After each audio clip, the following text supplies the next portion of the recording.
ወል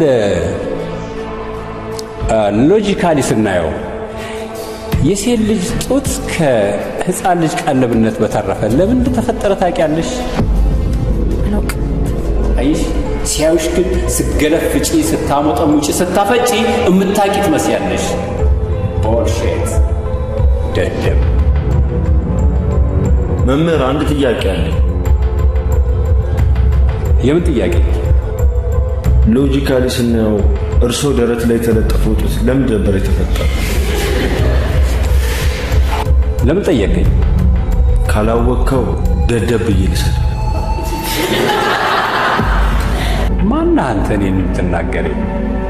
ኢዲየት ደደብ።